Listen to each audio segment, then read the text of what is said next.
with the PSC as well. We shall be looking at that as well much later.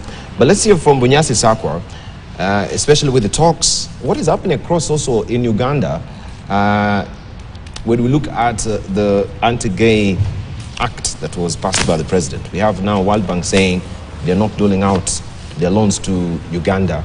That is what we have on the front page of the Daily Monitor in Uganda this morning.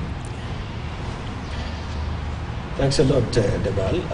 I want to start with the Uganda case. My colleagues have covered the other issues broadly. I hope that people wake up to the reality of the world, as it were. When Bobby Wine was struggling the last election, maybe two, and deaths and so on, I think Americans might have said something low-key out there.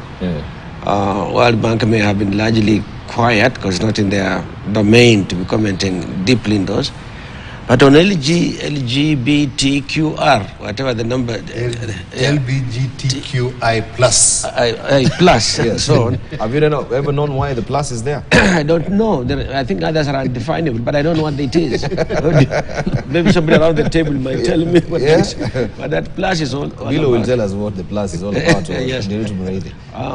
I think it gives us a sense of the world reality, that the powers that have might can intervene in any point that they like. First it was human rights, and so on. Now they push it to a point where whatever the population of LGBTQI plus is in Uganda or in the region, to say that for an institution that lends, is not donated, that lends resources, donated by many countries around the world. Of course, granted, the U.S. Takes a predominant position by virtue of its might. There was a time when Saudi Arabia would have been the larger contributor in both IMF and World Bank. They wouldn't let them do that. Or they said you can give some of the money as a special fund on the side, but you can't buy your shares and get control. You can see the amount of control that comes from the external areas.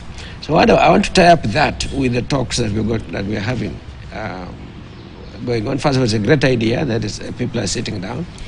From the perspective particularly of the cost of living, as a mirror to how the economies are managed, including ours and so on.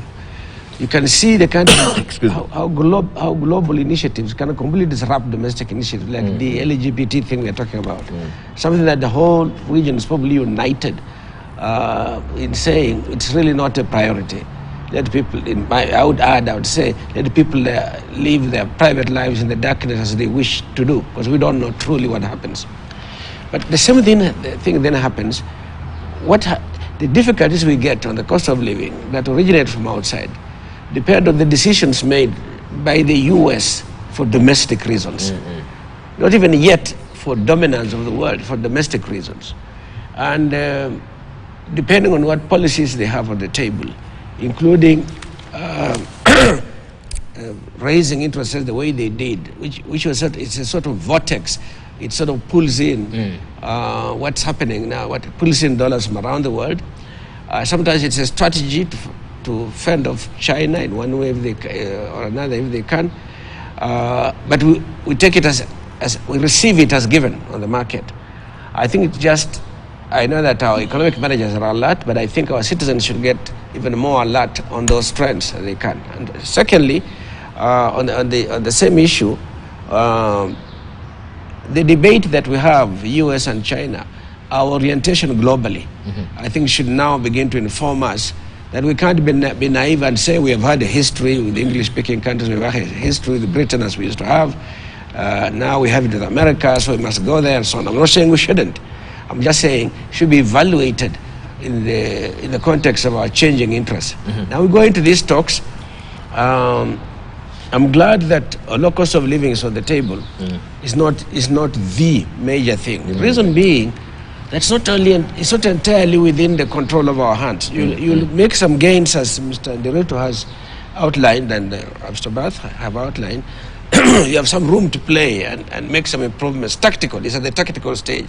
But the strategic things are determined at levels that we do not actually are active in. What I think for me, what have been right, center, and whatever it is on these talks between the two sides is electoral processes and electoral justice. Those are the ones that light the fire every 5 years.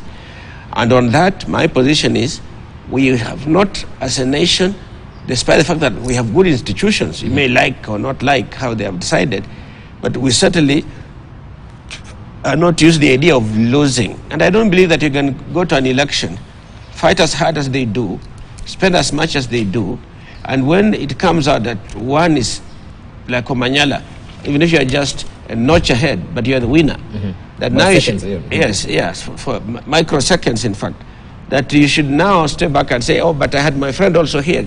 So my win is a win, but he is also a win of some kind.